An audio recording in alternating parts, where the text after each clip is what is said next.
Welcome back to EDI Sports Show. I'm your host, Doc Schwartz, and this week we have a lot to cover. So first of all, on Tuesday of this week, the Paul Skenes MLB patch debut card was finally pulled. Yes, in California, a Los Angeles 11-year-old pulled the card out of the Topps Chrome series. Now, here's where this gets interesting. The Pittsburgh Pirates are making an offer. Now, I'm just going to say this. I don't know why a kid from Los Angeles would ever accept this offer from the Pittsburgh Pirates. Now, I'm not saying that the Pittsburgh Pirates shouldn't make this offer, because if the card would have been pulled by a Pirates fan, this is a great offer. Problem is that a kid from Los Angeles is not going to value this offer at all, especially when you could probably get a lot of money for this card. Now, I want to make this very clear. I'm going to show you the actual story from MLB, and this is how you know that we're in a gambling market. Now, before I go over the MLB story, I want to make sure that everybody knows that this video is not sponsored or endorsed, but for all series collectors, you need to know about this offer. SGC has made this offer, and it is a limited time offer. That's right, $12 for cards from the 70s and the 80s. And so here you go. I want to show you some of the cards I'm thinking about getting graded. So these are the cards that I was thinking of getting graded with this new SGC $12 offer. So these are from the 70s and the 80s. So the first is the Johnny Bench Sporting News card. The second is the Pete Rose Sporting News card. Then we've got the Jack Morris rookie card. And we've got the Dale Murphy rookie card. Okay? Now we've got a few more. So here we go. We got the Gary Carter rookie. We've got the Thurman Munson rookie. And we've got the Wayne Gretzky rookie. Kind of good time to get it graded. 12 bucks, right? There you go. So we'll have to see. I've got a few more. I'll show you them later on in the show. But now let's get back to this Paul Skenes story. Market. This has nothing to do with collecting cards at this point. This is full on gambling. So here's what I want you to see. It basically starts, so this is the beginning of the story. Ever since Topps released its 2024 Chrome Update Series in November, there has been a golden ticket Paul Skenes. That's it. That's all you need to know. They even acknowledge that we're dealing with a lottery, a full-on gambling ring. That's all you need to know. Now, outside of this story, like, what exactly else is going on in the hobby? And so here's where I want to kind of pick up and bring this show together. If you haven't seen this video yet, this is my video on Fanatics. Now, please go watch it after you finish this video so that you understand sort of like what I'm talking about in terms of Fanatics. But one of the things that I have said is that Topps is doing a very good job in terms of innovation and going forward. I like the fact that we have these cards. These are good cards. It's a real patch from a game, from the player, and it's autographed. Awesome job. So here's my suggestion for Topps. What I want to see is more of these types of patches. So we now have the MLB patch, or the debut patch. Why don't we have all-star patches? And even better, how about World Series patches? Wouldn't that be awesome? What about a Shohei Ohtani World Series patch that's autographed? Or a Juan Soto Series patch that's autographed? I mean, if you really want to elevate the hobby, you want to promote the best players in the game, and the best players tend to get into the World Series. So this is a new opportunity, and you have more players that you can include. I would just have every player that played in the World Series, they all have a patch, it's all World Series, and you can just put those into Topps Chrome and again, make the hobby great again. That's what we're all here to do, make the hobby great again. So anyway, those are our top stories. Now let's get to your viewer comments. I want to thank everybody for making your comments on this channel. If you haven't made a comment yet, please put one down below and I might pick it in a future episode. We got 3 comments this week and let's get to the first one. So this is from Michael and he says, this was an easy exercise for me because my pick is a card I already own, the 1955 Topps Jackie Robinson. I might have picked the Clemente, which I also own, but I wasn't a big fan of the centering. I am disagreeable for sure. I actively avoid PSA 10s and would never open wax. The point you made about not buying cards just because other people don't want them would have helped me a ton when I started collecting Ohtani back in 2022. I bought a Bowman's Best Blue Refractor card instead of a Topps Chrome or Bowman Chrome because I simply thought everyone was insane for paying so much for those 2 cards of the Bowman's Best when they are the great cards. Looking at numbers 0 to 1 to 150 or whatever, all one needs to do is look at the chart of the market for those cards. Inefficiency. I made many mistakes back then. I want to thank Michael for that comment. Yes, that's sort of the issue here. What's happening because of YouTube, because of influencers, because of the Michael Rubin marketing from Fanatics is that people are not really thinking for themselves. And that's a general problem we have in society right now. Most people want to believe they're independent thinkers, but the truth is you're not necessarily thinking for yourself. Now, I don't know if you're thinking for yourself or not, but I can tell you that if you are buying cards because you're trying to be counterculture, then you're not really independently thinking. You're looking at what everyone else is doing and then doing the opposite. That's not independent thinking. That's just being oppositional. So you're not in full control of your decisions. Now, the reverse can also be true where you chase after the same cards that everybody's chasing after. I'm going to reveal to you guys next week, I'm going to show you 50 gems in my collection. And I'm going to go through not just the cards, but I'm going to go through the pricing. We're going to put them into my spreadsheet.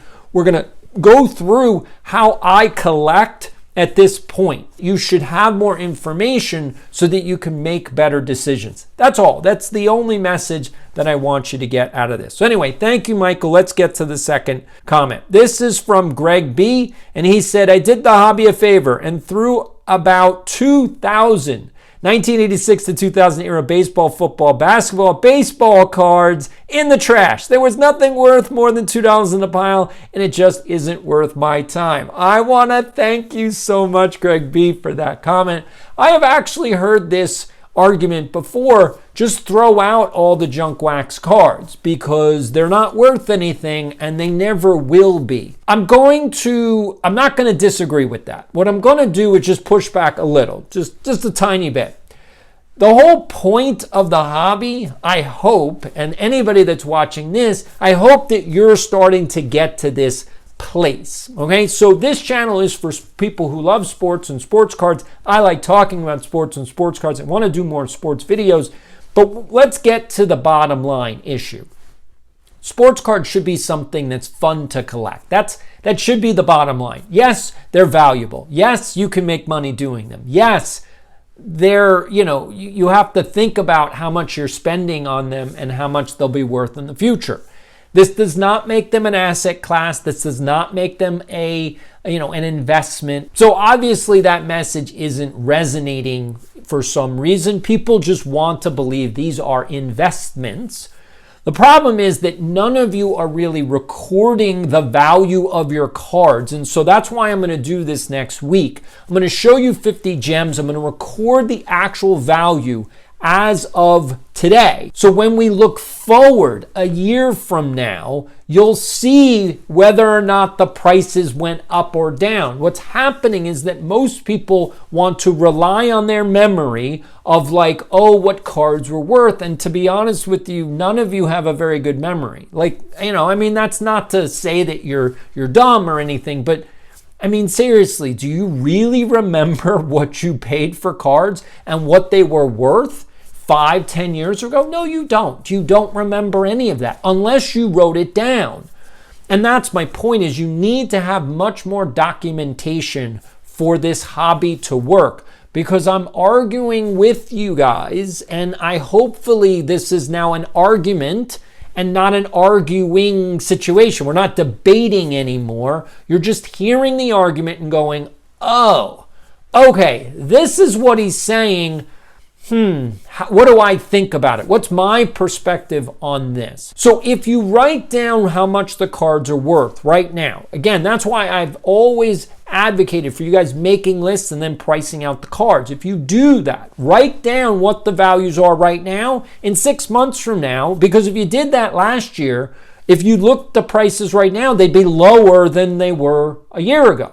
If you do it 6 months from now, again, write down what the current values are, and you look 6 months from now, those values will also be lower than they are right now. And this is the issue. You guys are overpaying for your cards massively, massively.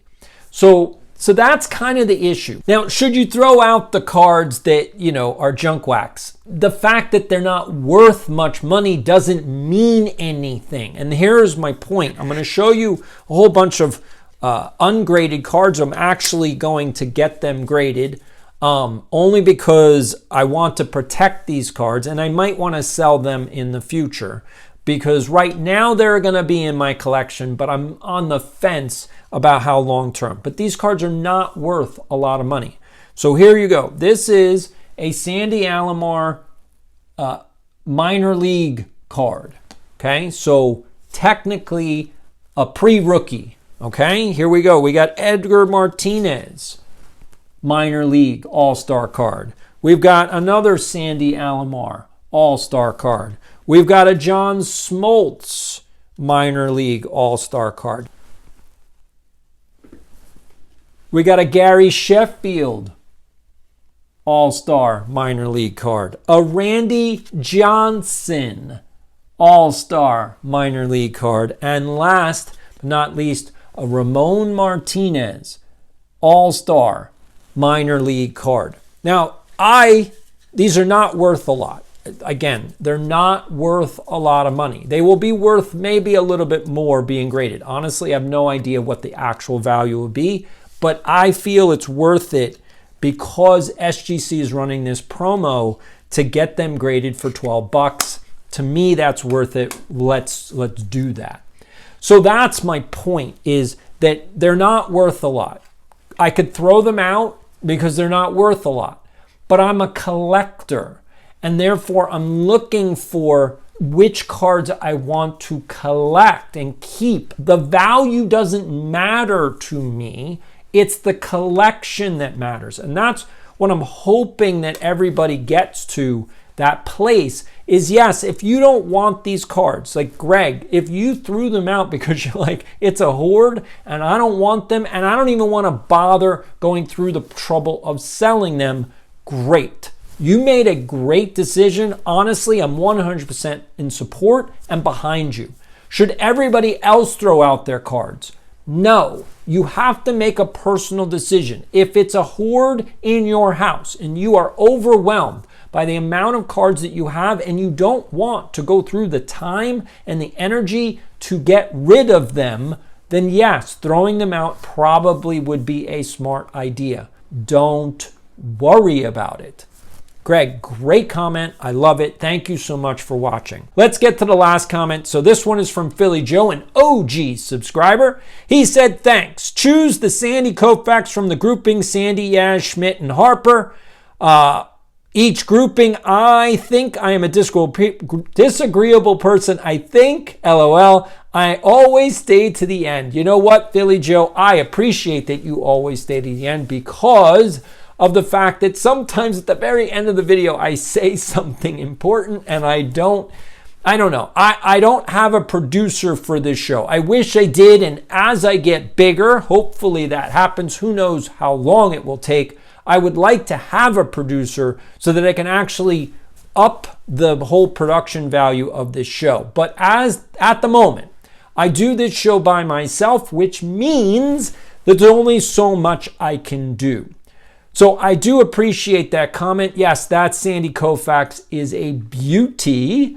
I have a few Sandy Koufaxes, not many, but I have a few. I'm trying to get a few more. Again, the prices are a little too high for me right now, so I am waiting for the prices to keep coming down. I don't know how far, but I also recognize that there's a certain level of value to each card. And I might do that next week as to how I figure out what is the real value of some of these cards. Like the real value, not this manufactured lottery value, but what's the long-term value for these cards? And again, we can't just focus on the 1952 Topps Mickey Mantle card, which is the only card that anyone ever obsesses over. Meanwhile, no one owns it. None of you guys own a 1952 Mickey Mantle. But if you do, please put it in the comments. I would love to interview you on this show. So if you own a 1952 Topps Mickey Mantle,